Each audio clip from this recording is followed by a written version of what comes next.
ولا شك أن محمدًا شمس الهدى إليه رغبنا مؤمنين فنشكر.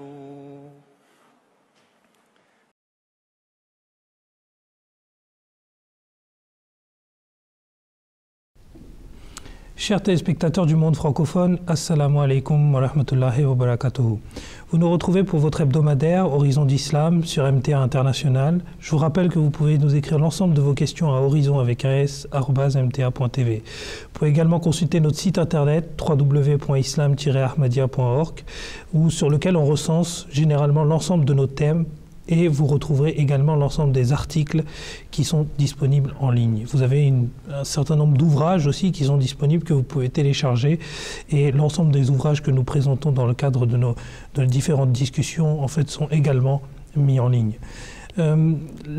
Pour ce qui nous avait occupé lors de notre dernier thème, il s'agissait de la vie du troisième calife, Hazrat Khalifatul Masih Salis, Hazrat Mirza Nasir Ahmed radhiyallahu ta'ala anhu, et nous avions commencé à parler à propos de ces différentes œuvres et on avait commencé à brosser une brève biographie introductive sur son caractère, sur qui il était et sur ce qu'il avait accompli. Mais on n'avait pas vraiment conclu sur cette partie et c'est aujourd'hui, on va vraiment suivre le fil de la même discussion que l'on avait laissée lors de notre précédente émission et on va reprendre au niveau des projets, des différents projets qu'il avait eus et notamment le fonds qu'il avait mis en place lors d'un voyage en Afrique.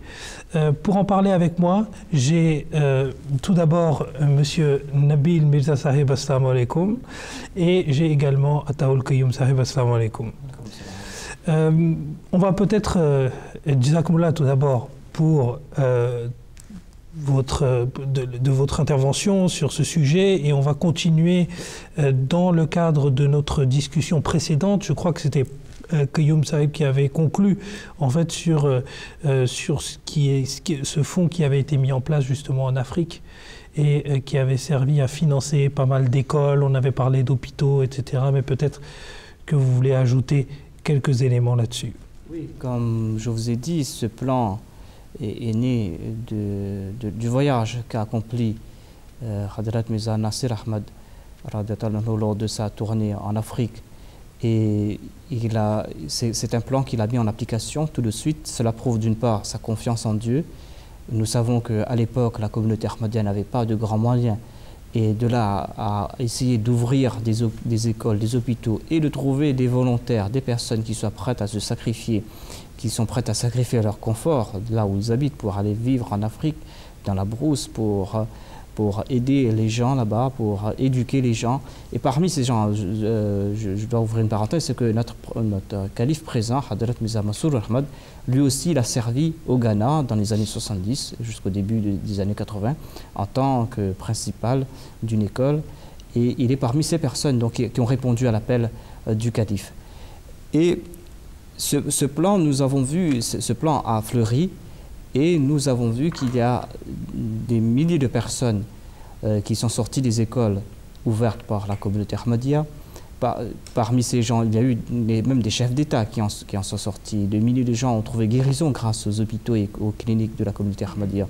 Donc ce plan a duré, ne cesse de grandir et la communauté ne cesse d'ouvrir des écoles et des hôpitaux dans ces pays. Et comme l'avait dit le calife lors de sa tournée, c'est que tout ce qu'il a accompli, tout ce que nous ne sommes pas venus prendre quelque chose du continent africain, mais de donner, et tout ce qui va être accompli va rester là-bas. Pour effectivement, nous avions déjà commencé à parler de cela. Est-ce que vous pouvez peut-être, justement, je crois qu'on avait parlé également du message d'amour et de fraternité. Et on avait vu justement cet ouvrage dans lequel le troisième calife avait beaucoup parlé, du moins on avait recensé l'ensemble de ses interventions et l'ensemble de son tour en Afrique.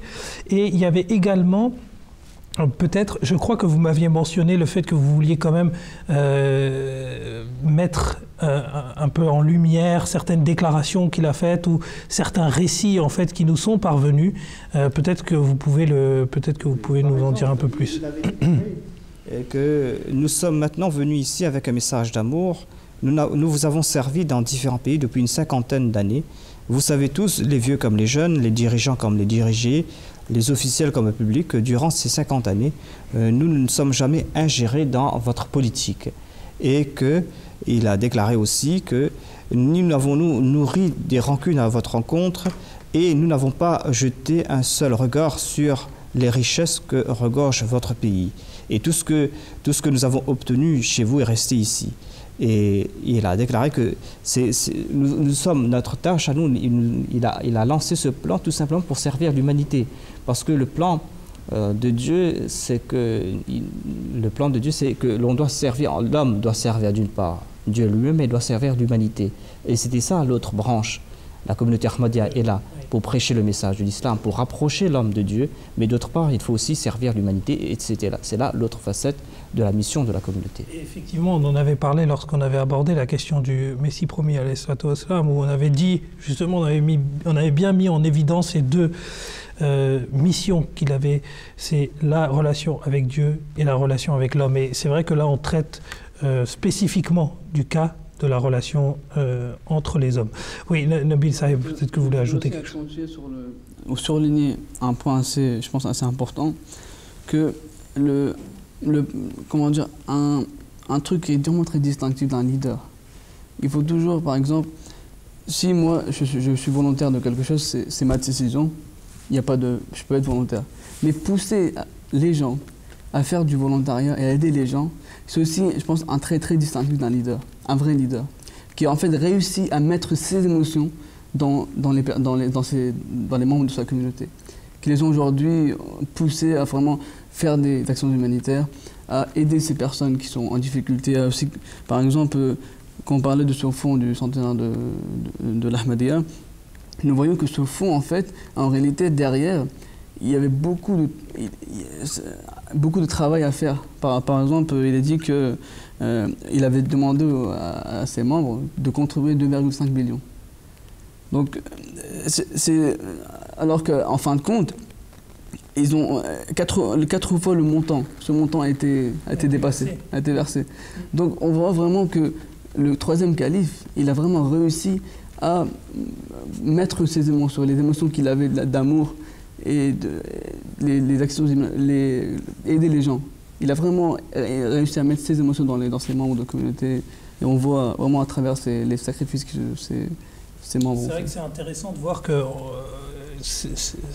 personnellement, on peut réussir à s'introduire dans un cadre volontaire, dans une action ou quelque chose comme ça, mais entraîner avec soi en fait un grand nombre de personnes, c'est effectivement, comme vous l'avez très bien dit, un trait caractéristique d'un grand leader.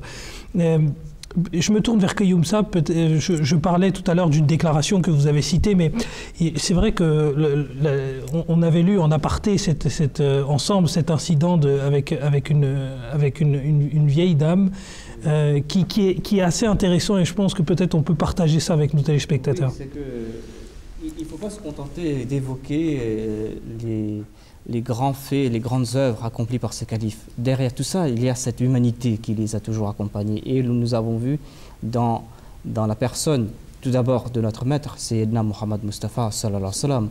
Il avait une telle compassion à l'égard de l'humanité. Il est l'exemple parfait.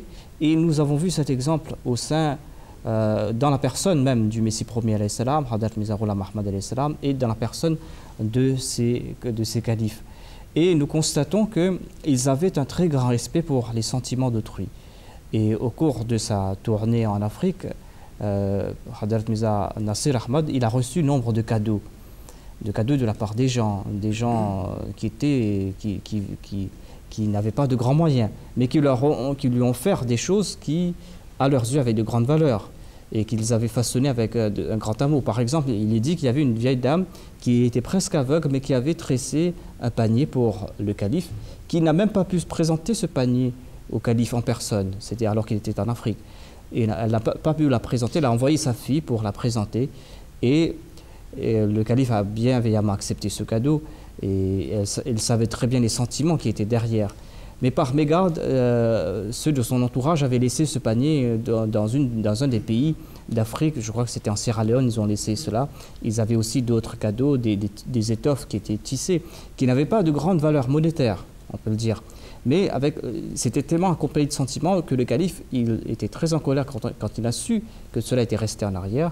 Il a dit non, il faut rapatrier tout cela, même si je dois payer le fret, même si cela va coûter plus que ce que coûtent ces objets, mais je dois les faire venir pour respecter les sentiments qui ont accompagné ces cadeaux qui lui ont été faits.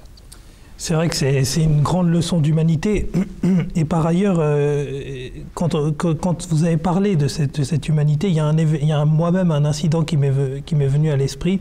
Et c'est justement pour rejoindre également les deux branches que l'on a mis en perspective, c'est-à-dire humanité, spiritualité. Et effectivement, concernant la spiritualité du troisième calife, j'ai souvenir que je regardais un discours d'un très grand docteur de notre communauté qui s'appelle Moubarak Nazi Sahib et qui est actuellement missionnaire au Canada et qui racontait qu'à l'époque justement de ce déplacement du troisième calife en Afrique, il était chargé de veiller en fait sur la maison de la femme du calife. Et à cet instant, apparemment, il y avait une conférence qui devait être organisée. Et dans cette conférence, il y avait un certain nombre d'intellectuels qui devaient se présenter et qui devaient écouter en fait le calife venir délivrer un discours. Et le calife ne savait absolument pas. Alors il y a une personne qui est venue le voir et qui lui a dit bon voilà, Huzour, qui est une marque de respect quand on appelle le calife, on lui a dit Huzour, voilà, il faut que vous délivriez un discours. Les personnes attendent justement dans le hall en bas et n'attendent plus que vous. Et à ce moment-là, le troisième calife a dit « mais je n'ai même pas été averti ». Donc j'ai même pas été préparé, alors que normalement, dans le cadre en fait de notre structure, ce qui se passe, c'est qu'il y a quand même, le calife est averti pour qu'il puisse préparer un discours, etc. C'est quand même assez ordonné.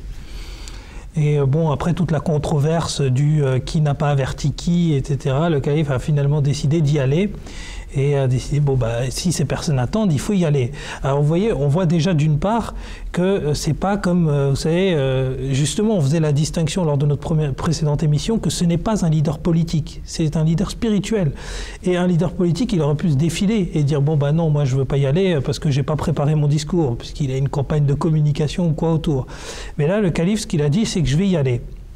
Il est revenu et à ce moment-là, il a justement, c'est Moubarak Sahib qui raconte cet événement, donc il le prend en aparté, il lui dit alors, est-ce que tu étais là, tu as vu ce qui s'est passé? Et lui répond, non, je n'ai pas pu être là parce que je devais justement surveiller la maison de votre femme. Et à ce moment-là, le troisième calife lui répond qu'il n'était absolument pas prêt pour ce discours, mais il a lu le Duroud Sharif. Il a loué le saint prophète Mohammed sallallahu alayhi wa sallam. Et il l'a loué d'une telle manière, et ces louanges en fait sont allées à une telle apothéose qu'il avait l'impression que c'est pas lui qui parlait, mais c'est que c'était quelqu'un d'autre qui lui donnait cette force en fait, cette force discursive finalement. Et ça reflète bien la spiritualité en fait de nos califes. Ça reflète bien que ce sont des gens, avec cet événement que vous venez de donner sur la vieille femme, cette spiritualité en fait, souvent c'est des deux qualités qui sont les piliers de nos califes. Et ça montre encore une fois très bien que la communauté musulmane Ahmadiyya est tout sauf une communauté politique. En tout cas, merci à vous deux d'avoir répondu à ces questions. Alors, on va aller vers...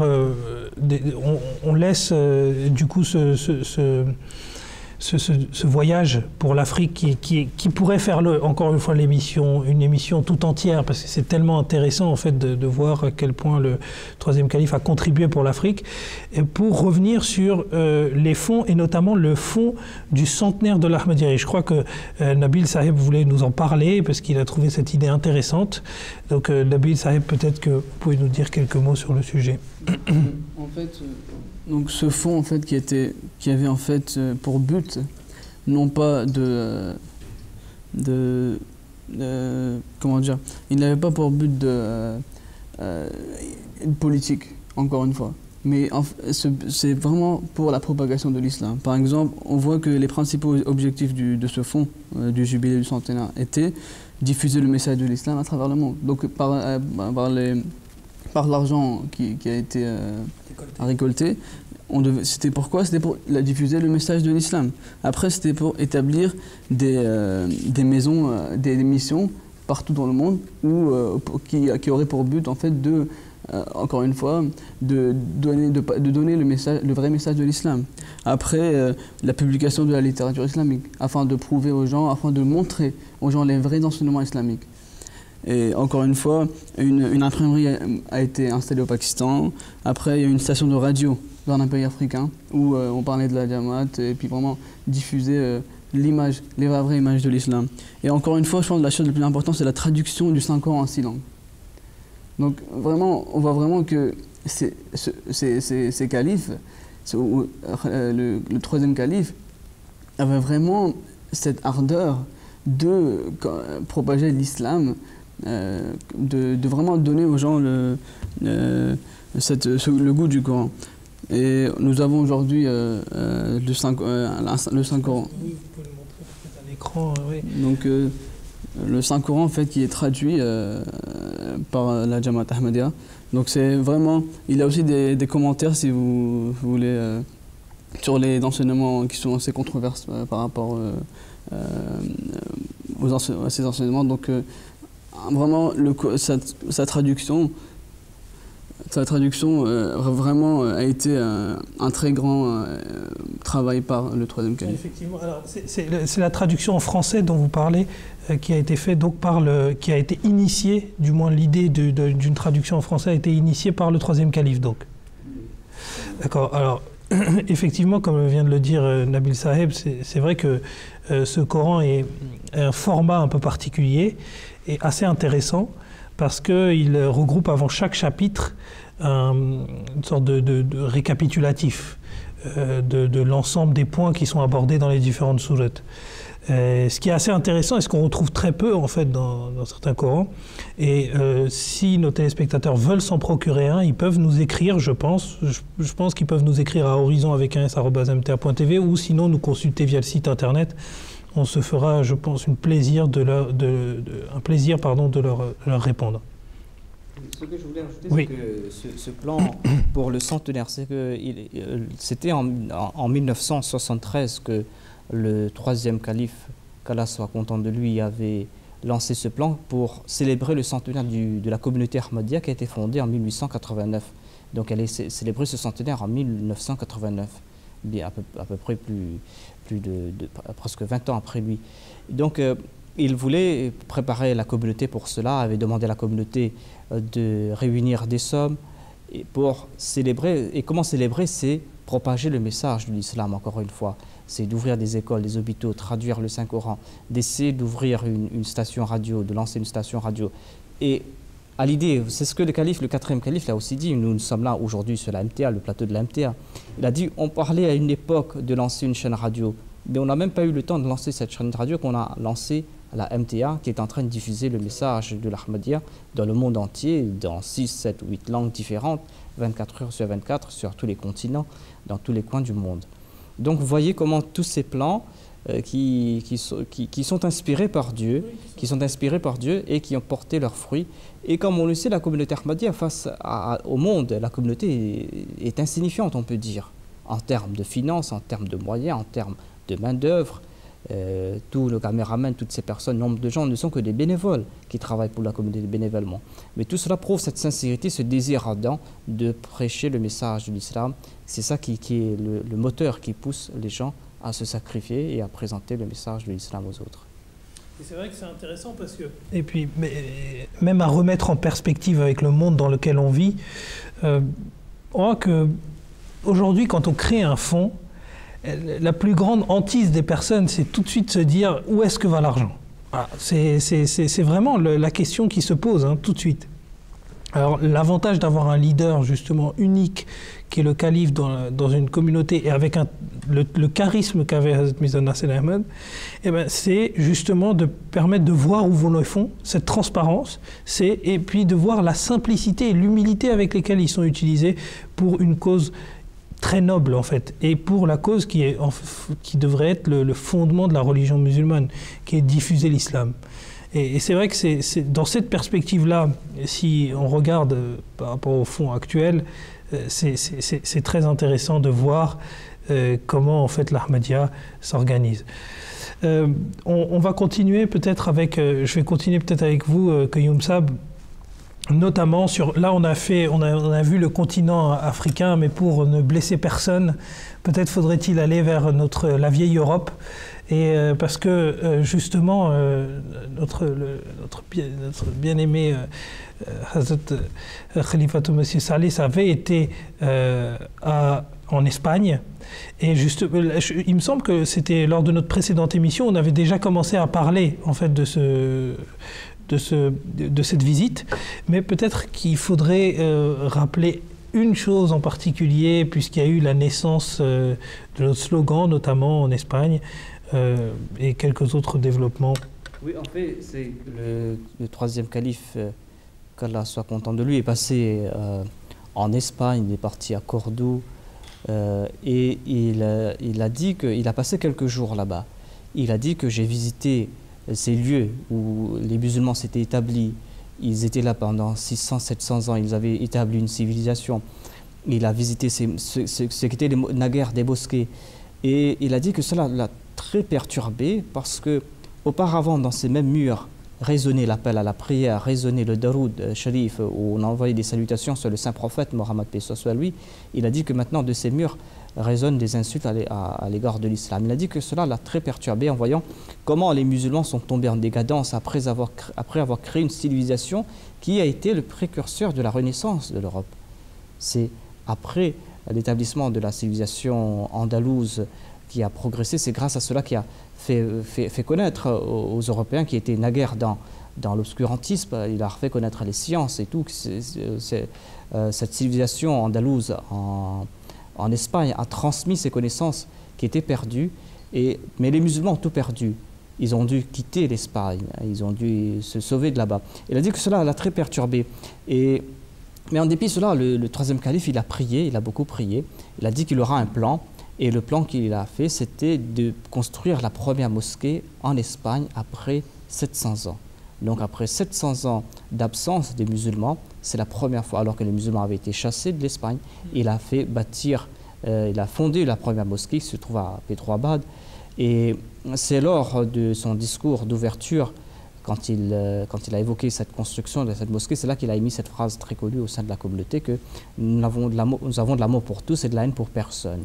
Ouais. Et c'est devenu une parole qui est souvent répétée au sein de la communauté, qu'on présente souvent pour présenter le beau visage de l'islam, pour faire comprendre aux autres que l'islam est une religion qui prône l'amour, la paix, la fraternité et non la barbarie.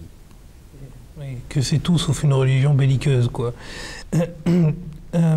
Peut-être sur cette pose de la première pierre, dans cette mosquée dont vous avez évoqué justement le nom à Pedro-Abad, peut-être qu'il serait, si vous avez d'autres éléments, Nabil Saheb, sur cette mosquée qui va nous permettre peut-être de comprendre. Je pense qu'il faut aussi il faut parler de ce discours qu'il a prononcé en fait au début de... Il faut savoir que ce qu'il a dit, c'est que ériguer une mosquée est une question de grande importance. Donc il a vraiment accentué que c'est pas parce qu'on a créé une mosquée ici maintenant qu'il doit y avoir des malentendus entre les musulmans et les autres personnes. Donc il a vraiment accentué que c'est une maison de Dieu. Et Dieu est vraiment le créateur de tout l'univers. Chaque personne, à ses yeux, tout le monde est égaux. C'est pas parce que une mosquée a été créée ici que maintenant il doit y avoir des conflits. Mais cette maison de Dieu, en fait, a pour but de rassembler les gens, de ramener les gens vers l'unité, non pas vers des malentendus, etc. Donc il a vraiment accentué sur le fait que les gens doivent non pas créer du désordre, mais plutôt amener les gens vers l'unité et de créer en fait cet enthousiasme, cet amour entre les personnes. Et c'est vraiment pour ça qu'il a mentionné amour pour tous, haine pour personne, encore une fois, qui en fait une définition de la ilaha illallah, comme mentionné par notre bien-aimé calife durant son sermon.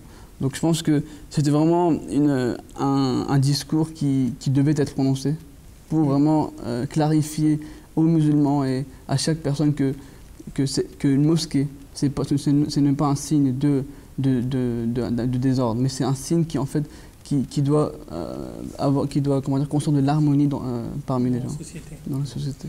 Okay. Et pour rajouter, c'est que lors de la cérémonie de la pose de la première pierre, le calife a fait venir la plus vieille habitante du village d'à côté de Pridouarbad pour venir faire la pose, pour venir poser une pierre. Et qui était elle n'est pas une musulmane, mais elle est venue pour poser une pierre pour cette mosquée. Et elle a fait venir aussi le plus jeune, l'enfant qui est le plus en bas âge, pour poser une pierre en son nom. Donc c'est ainsi pour montrer que la communauté Ahmadiyya, l'islam est là pour créer des ponts entre les différents peuples, pour vraiment prêcher ce message d'amour et de fraternité et d'égalité. Et effectivement, entre différents peuples et ponts justement entre personnes, qu'elles soient vieilles ou qu'elles soient âgées ou qu'elles soient en milieu d'âge, si on peut dire ça comme ça, c'est vraiment un message de fraternité qui s'adresse à tout le monde. Et effectivement, donc discours historique et en plus discours d'une profondeur spirituelle assez importante. Alors, on a vu là, c'est ce qui concernait en fait les différentes visites du troisième calife, mais c'est vrai que le califat, à l'époque du troisième calife, était encore établi à Rabwa. Et en interne au Pakistan, les choses, on va dire, n'étaient pas si simples que ça, parce que, comme à l'image des musulmans à l'époque du saint prophète Mohammed sallallahu alayhi wa sallam, ils étaient persécutés. Eh bien, les Ahmadis, les musulmans Ahmadis au Pakistan étaient également persécutés. Et c'est vrai qu'on avait déjà les prémices de cette persécution avec les événements de 1953, où il y avait eu un certain nombre de mouvements de foule qui avaient fait pas mal de martyrs au sein des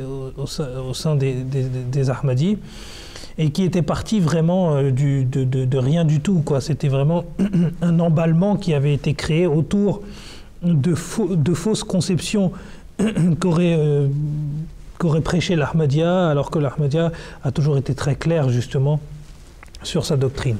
Mais les choses vont se concrétiser en 1974. Pardon, lorsque il va y avoir justement ce que j'appelle ce rendez-vous à l'Assemblée nationale, si on peut parler de ça comme ça, puisque ça a été, on le sait très bien, en 1974, ça a été mené par un certain leader de la Jamaat islamique qui était Maudoudi, qui avait mené ces débats et qui avait en fait pour but ultime de déclarer les Ahmadis comme étant des non-musulmans. Et ça s'est passé sous le troisième calife. Et il fallait également, on parlait de leadership exceptionnel tout à l'heure, Nabil Saheb, vous parliez de leadership exceptionnel. Justement, il fallait un leadership exceptionnel pour à la fois traiter de front commun les affaires qui sont liées à l'expansion de l'Ahmadiyya à l'étranger, et tout ce que cela implique, avec les fonds à créer, les fonds à récolter, et puis l'énergie à mettre en fait à l'étranger, et puis l'énergie à mettre à l'intérieur du pays où était établi le califat. Et cette énergie, il fallait un leader exceptionnel pour pouvoir la mettre à l'œuvre. Et justement, il y a eu ce débat à l'Assemblée nationale, et peut-être que là je me joindrai à votre discussion, hein, mais peut-être qu'on peut commencer par parler des incidents de 1974 et après voir comment on peut développer là-dessus. Oui, en fait, il faut remettre tout ça dans le contexte historique. C'est que la communauté Ahmadiyya, dès sa création en Inde, jusqu'à la partition de l'Inde et du Pakistan en 1947, et puis la création du Pakistan, il y avait deux parties au Pakistan, la partie occidentale et orientale. La partie orientale qui a fait scission en 1970-71, je pense, qui s'est transformée en Bangladesh. Au cours de toute cette période, il faut savoir que les extrémistes musulmans, parmi lesquels qu'on appelait les Ahrar, qui se sont transformés en Jamaat islami et tout, ils étaient tous contre la création de l'État pakistanais, parce que l'État pakistanais, au tout début, son fondateur avait dit que c'était un État laïque où chacun aurait le droit de prêcher sa religion, de pratiquer sa religion. Et je pense même que le drapeau pakistanais s'est fait d'une grosse partie qui est verte, une partie blanche. La partie blanche représente, la partie verte représente les musulmans et la partie blanche plutôt représente les non-musulmans, les minorités non-musulmanes, parmi lesquelles il y a des chrétiens, des hindous et des autres qui sont au Pakistan. Donc, la communauté ahmadiyya, le Pakistan était basé donc sur une idéologie laïque. Mais cela n'a pas plu aux musulmans, les extrémistes surtout, qui par un moyen ou par un autre ont essayé d'avoir le pouvoir. Donc ils ont essayé par différents moyens. En 1970-71, il y a eu les élections, ils n'ont pas pu remporter les élections. Cela les a tourmentés. Ils cherchaient un bouc émissaire, ils essayaient de monter à la surface. Et c'est là qu'il y a eu ces campagnes qui ont culminé en 1974. Ils ont créé des incidents, ils ont monté en épingle des incidents, par exemple à Rabwa, un incident fameux avec un train qui était accompagné d'étudiants qui ont provoqué des Ahmadis. Il y aurait une rixe et voilà. Et ça c'est parti comme une traînée de poudre dans les journaux en disant que les Ahmadis ont tabassé, ont tué, ont malmené. C'est vrai que c'est assez intéressant ce que vous dites parce qu'il y avait effectivement certains journaux qui présentaient cet événement. Il y avait deux versions à l'époque. Il y avait une version où il y avait les journaux qui présentaient les choses comme quoi les Ahmadis auraient complètement tabassé les personnes, elles seraient arrivées chez elles, alors on les aurait limite accueillis en tant que... Et c'est vrai, ça se passait comme ça, on les accueillait en tant que martyrs. Alors que quand on regarde les rapports médicaux qui ont été établis par la communauté ahmadiyya et d'ailleurs qui ont été repris dans un livre par Sazafouar Hassab qui était assez impliqué dans cette affaire en tout cas, il a dit que c'était à peine quelques blessures qu'ils avaient. Donc il y avait une exagération, il y avait une volonté effectivement de monter en épingle les choses pour créer un faux événement, un faux drame en fait. Et ça justifiait après toute leur mainmise politique, en fait. Ça leur donnait carte blanche au niveau politique pour pouvoir agir. Et c'est par cet événement que là a débuté toute une campagne de persécution atroce des Ahmadis. Une campagne qui a été orchestrée. Des maisons des Ahmadis ont été tuées. Je crois que ça a débuté les années 74, 75 et autres. Plus d'une centaine d'Ahmadis ont été tués.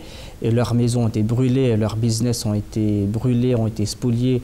Ils ont perdu leurs biens. De nombreux Ahmadis sont tombés en martyrs. Et cela a culminé avec le fait que l'Assemblée nationale du Pakistan a mandé le calife de la communauté ahmadiyya de se présenter et de venir présenter quelles sont les véritables croyances des Ahmadis. Le but était de qualifier les Ahmadis d'une minorité non musulmane, de leur exproprier le nom, de ne plus les qualifier de musulmans. Et le but était donc d'écarter les Ahmadis de toute fonction. Donc ça avait plusieurs idées derrière. Et c'est là que l'Assemblée nationale a passé cette loi, cette résolution qui a été devenue loi pour qualifier les musulmans, les Ahmadis de non-musulmans, selon la loi, selon la constitution pakistanaise. Effectivement, et c'est très intéressant. Étant donné qu'il ne nous reste pas énormément de temps sur la question du thème et qu'il faut encore aborder les questions des téléspectateurs, je vais juste simplement dire une petite chose avant d'aborder les questions et je viendrai vers Nabil Saheb juste après. C'est cette question justement où c'est cet événement à l'instant où le troisième calife s'est justement présenté devant l'Assemblée nationale avec cette délégation de 5 personnes, dont je n'ai pas vraiment les noms en tête actuellement tout de suite maintenant, mais je crois qu'on pourra les donner. En tout cas, ces 5 personnes se sont présentées à l'Assemblée nationale et le débat portait sur la question de comment définisseriez-vous la qualité de musulman. Et il y avait 12 personnes qui étaient dans le jury présentes à ce moment-là, qui représentaient 72 familles musulmanes différentes. Et il y avait une seule famille qui était opposée, justement, une seule famille qui était à la barre, et qui était celle des Ahmadis. Et donc on retrouve, vous savez, ce fameux hadith avec les 72 et la 73e secte, où il y a vraiment les 72 sectes qui ont déclaré non musulmane une secte qui elle-même se revendique comme étant musulmane. Et le comble du comble était quand on a posé la question en fait à ces 12 personnes ont donné 12 définitions du musulman différents. Donc il n'y avait absolument pas un consensus sur la définition de musulman, mais il y avait un consensus sur le fait de excommuniquer une jamaat, une communauté donc du panel des musulmans. On y reviendra en tout cas, soit lors de notre prochain thème ou à tout le moins dans le cadre d'une émission spécifique qu'on fera sur le sujet, parce qu'il y a tellement de choses à dire. Les événements de 1974 sont tellement riches en termes de faits que c'est quasi impossible en fait de les couvrir en simplement 5 minutes.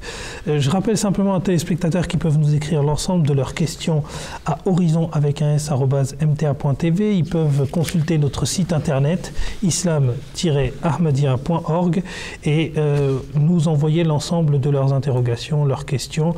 Et effectivement, on reçoit ces questions et justement, on va commencer à répondre à quelques-unes d'entre elles que l'on a reçues via notre fameux site internet. Alors, concernant la première question, elle nous a été adressée de France par une certaine Madame Bouarioua. Je suis désolé si j'écorche le nom ou le prénom. Le message est le suivant, c'est que le prophète Mohammed sallallahu alayhi wa sallam est le dernier des prophètes. Alors comment se fait-il qu'Ahmed de Qadian, donc Hazrat Mirza Ghulam Ahmed, le fondateur de la communauté Ahmadiyya, vienne après lui et qu'il dit qu'il n'y aura personne d'autre après Mohammed? Et en fait, la question reformulée, ça revient à poser la question du sceau du prophétat ou du Khatam al-Nabiyyin. Peut-être que Nabil Saheb, vous allez pouvoir nous éclairer sur la question. Je pense qu'il faut déjà d'abord savoir que tout d'abord, c'est vraiment le saint prophète lui-même qui a prophétisé la venue de quelqu'un après lui. Donc cette question, je pense qu'elle devrait plutôt être posée au saint prophète qu'à nous. Parce que c'est vraiment un saint qui a prophétisé, prédit la venue d'un prophète. Donc cette question doit être posée au saint prophète. Deuxièmement, il faut comprendre que le saint prophète, lui, sur qui le Coran a été révélé, il avait la meilleure compréhension du Coran. Ça veut dire que c'est vraiment la personne qui connaissait le mieux le Coran.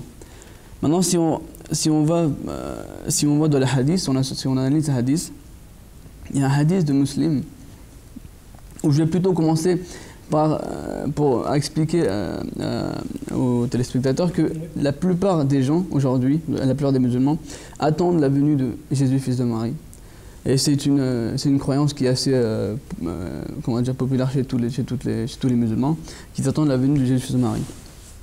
Maintenant, il faut comprendre que nous, on ne diffère en aucun cas avec nos frères musulmans.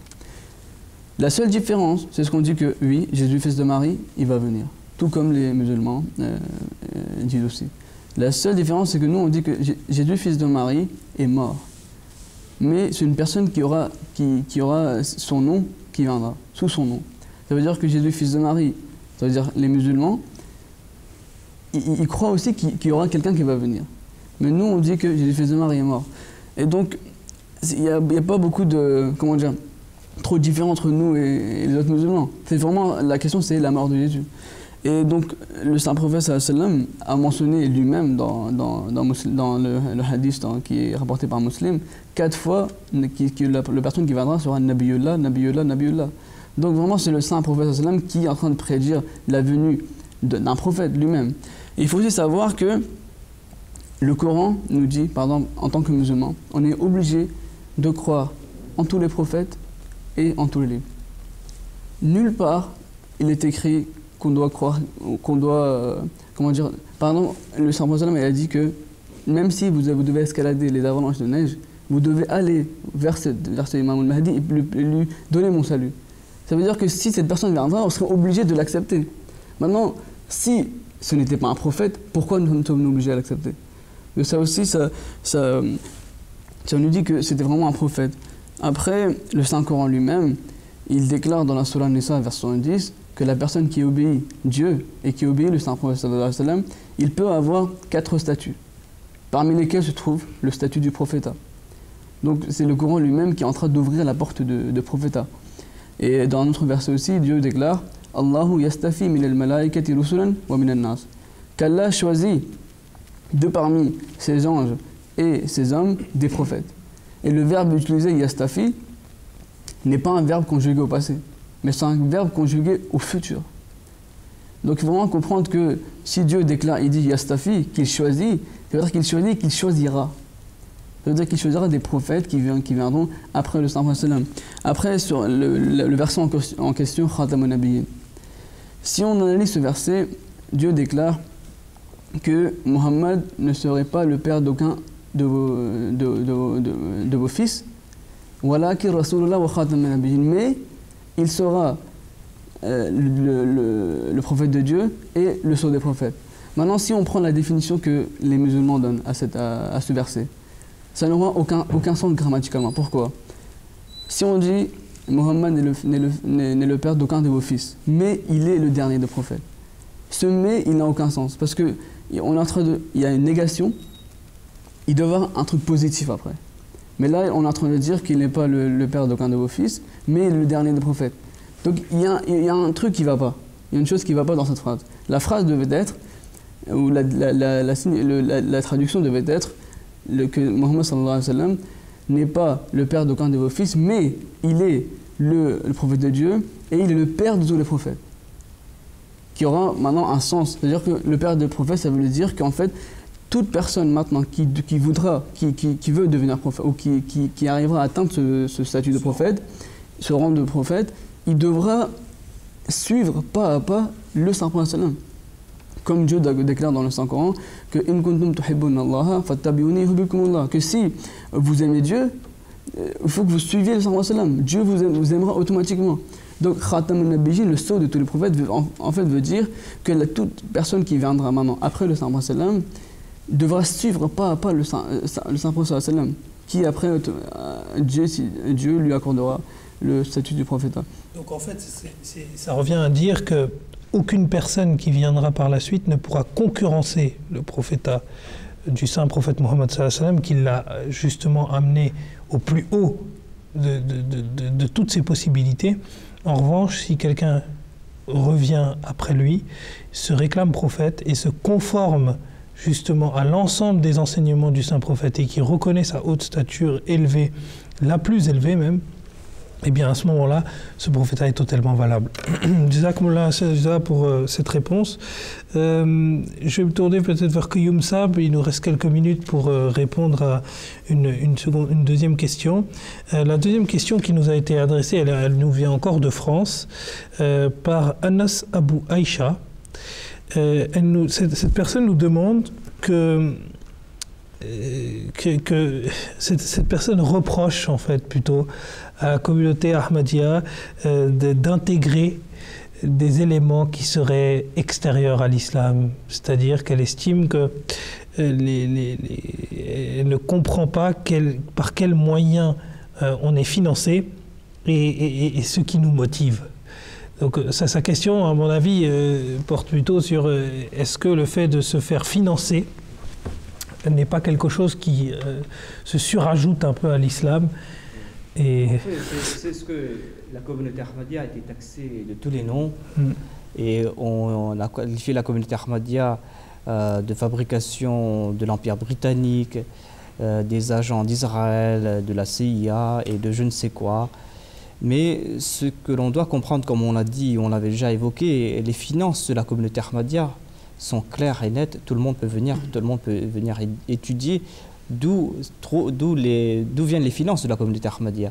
Jamais la Jamaat Ahmadiyya n'a été financée par un État quelconque, par un pouvoir quelconque, par un pouvoir extérieur quelconque.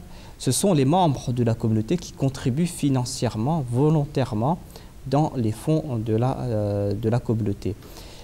Regardons ce que dit le Saint-Coran. Le Saint-Coran a mis beaucoup d'emphase sur la zakat, par exemple. Il est dit que les croyants doivent payer la zakat. Et au sein de la communauté Ahmadiyya, il y a des membres qui contribuent à la zakat. Mais la zakat est limitée à certaines personnes qui possèdent certains moyens, qui ont un capital, qui ne l'ont pas utilisé et ils doivent contribuer 2,5% de ce capital par an. Ça, c'est la zakat. Et il y a des membres de la communauté Ahmadiyya qui payent la zakat, comme tous les autres musulmans. Au contraire, c'est mieux géré au sein de la communauté. Mais en plus de ce que préconise le Saint-Coran à plusieurs reprises, vous allez voir, parce que, par exemple, le Saint-Coran nous dit « Infaq fi sabilillah », il faut dépenser pour la cause d'Allah. Et c'est une invitation par Dieu qui a déclaré que vous devez venir et dépenser pour ma cause. Et ailleurs, par exemple, le Saint-Coran a déclaré que vous devez donner ce que vous aimez le plus. Toutes les contributions de la communauté Ahmadiyya viennent de la part de ses membres. Les membres, il y a plusieurs fonds au sein de la Jamaat Ahmadiyya. Il y a les contributions volontaires, des membres qui contribuent si 10% de leur... je pense que un 16e de leurs biens mensuels, de leur revenu mensuel, ils contribuent comme contribution volontaire. Il y a d'autres fonds, par exemple la Chanda Jalsa Salana, c'est une autre contribution. C'est grâce à ce fonds que l'on arrive à organiser la Jalsa Salana. Il y a aussi la Chanda Wasiyat, qui est 1/10 de ces biens. Ce sont des membres qui font le testament, qu'ils vont léguer leurs biens à la communauté et qui contribuent 1/10 de leur revenu jusqu'à un tiers de leur revenu annuel ou mensuel. Donc tous ces fonds, ce sont les membres de la communauté qui contribuent financièrement, et tout cela est en accord à ce que dit le Saint-Coran. Et comme je l'ai dit, les finances de la communauté sont auditées, sont ouvertes, il n'y a rien de caché, tout le monde peut voir d'où vient l'argent et d'où part l'argent. Et pour cette réponse très claire, je pense que là, si Madame Anas Abou Aïcha du coup a d'autres questions complémentaires, elle pourra nous les adresser sur Horizon avec ANS@mta.tv. Peut-être que Nabil Saïf voulait rajouter quelque chose. Je voudrais rajouter qu'en fait, cette personne qui a posé la question, je pense qu'elle est en train d'insinuer que les fonds que la Jamaat Ahmadiyya a, par exemple tout ce qui est wasiyat, etc., ce sont des innovations. Parce qu'à l'époque de Salam, il n'y avait que la zakat que les musulmans payaient. Maintenant, il faut savoir aussi qu'à l'époque de Salam, il y a eu beaucoup d'instances ou d'événements où le Salam avait besoin, par exemple, des dépenses ou de l'argent. Par exemple, un événement assez populaire, c'est qu'une fois, le Salam a demandé, il a demandé de faire des sacrifices. Le Salam a demandé, Abu Bakr Siddiq, il est venu, et il a demandé, le Salam demanda à Abu Bakr Siddiq, oh Abu Bakr Siddiq, qu'as-tu laissé chez toi? Donc cette question, avant de donner sa réponse, il faut savoir que Omar, à l'époque, il voulait sacrifier plus que Abu Bakr Siddiq. Donc il a dit que je vais faire de mon mieux et essayer de battre Abu Bakr Siddiq. Quand il est venu, Salam donc demanda à Abu Bakr Siddiq, oh Bakr, qu'est-ce que tu as laissé? Il a dit, je vais laisser le prophète, Dieu et son prophète. Ça veut dire qu'il avait tout amené. Donc on voit ici que si ce n'est pas une innovation, c'est que quand le Salam avait besoin de sacrifices financiers, il demandait à ses croyants ou aux musulmans d'en faire. Et il y a aussi l'événement de Hadrat Ousmane à la guerre de Tabouk, où il fallait beaucoup de chevaux, etc. Ousmane, il a présenté ses sacrifices. Mais le problème, c'est qu'aujourd'hui, dans le monde où on vit, on est en train de faire... C'est un effort permanent. C'est un djihad qui est permanent. Donc c'est pourquoi pour la distribution des livres, pour imprimer les Corans, c'est un djihad qui est permanent. Qu'aujourd'hui que les musulmans ou l'islam a besoin. Par exemple, qu'est-ce que la Jamaat fait avec l'argent? Elle publie les livres, elle montre aux gens en fait la vraie image de l'islam. Ce qui est en fait le vrai djihad aujourd'hui à cette époque, non pas par l'épée, mais le djihad de l'argument, de l'écriture. Du stylo. Effectivement, Jazakumullah Nabil Saheb pour ce complément de réponse. C'est vrai qu'il faudrait plus garder à l'esprit ce pourquoi ces fonds, ce pourquoi les fonds sont réutilisés. On a vu par exemple l'ensemble des fonds qui ont été réutilisés pour l'Afrique, l'ensemble des fonds qui ont été réutilisés pour créer des écoles. Je veux dire, il n'y a pas d'intérêt personnel dans cette communauté. S'il y en avait, Dieu aurait fait en sorte de totalement l'anéantir. Mais on voit très bien que plutôt que de l'anéantir, au contraire, plus on crée de fonds, plus il y a des personnes qui donnent et plus ça entraîne la floraison de l'islam. Et je voulais simplement revenir sur ce qu'a dit tout à l'heure Nabil Saheb lorsqu'il a présenté la version de l'Ahmadiyya du Khatem al-Nabiyyin, parce qu'il nous reste très peu de temps. C'est simplement pour la petite information, ça me fait tilt en fait, c'est pour ça que je reviens dessus. C'est que je pense que ça répond en plus à l'ensemble des questions. C'est que les musulmans, aujourd'hui, l'appel que l'on fait, l'appel que la communauté musulmane ahmadiyya a fait, et je parle sous votre contrôle, Kayoub Sareb, c'est vraiment de reconnaître le Messie de son temps. Parce que s'ils ne reconnaîtront pas le Messie de leur temps, ils ne pourront ni affronter la modernité, ni comprendre les enjeux réel de l'islam.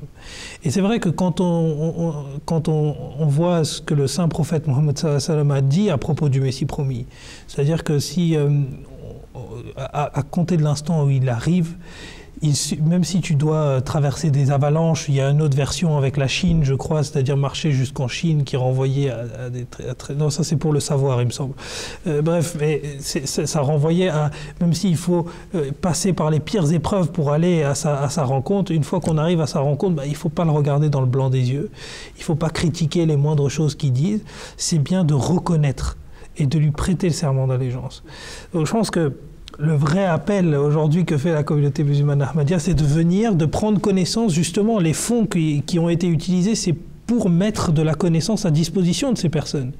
Et c'est pour mettre cette connaissance qu'on en a mis dans les livres, etc., c'est tous ces traducteurs qui travaillent, ces caméramans qui travaillent, toutes ces personnes qui sont là aujourd'hui, réunies sous la bannière de cette communauté, c'est pour, en fait, tous ces téléspectateurs qui sont musulmans non ahmadis, mais également pour les non-musulmans, qui soient juifs, athées, chrétiens, qui soient croyants ou non-croyants. C'est vraiment un message universel qui s'adresse à tout le monde. Et je pense que voilà, c'est sur cette invitation, en tout cas, que j'avais envie de conclure notre émission d'aujourd'hui. On se retrouvera dès la semaine prochaine pour une nouvelle émission pour un nouvel épisode, d'Horizon d'Islam. D'ici à la prochaine fois, assalamu alaikum wa rahmatullahi wa barakatuh.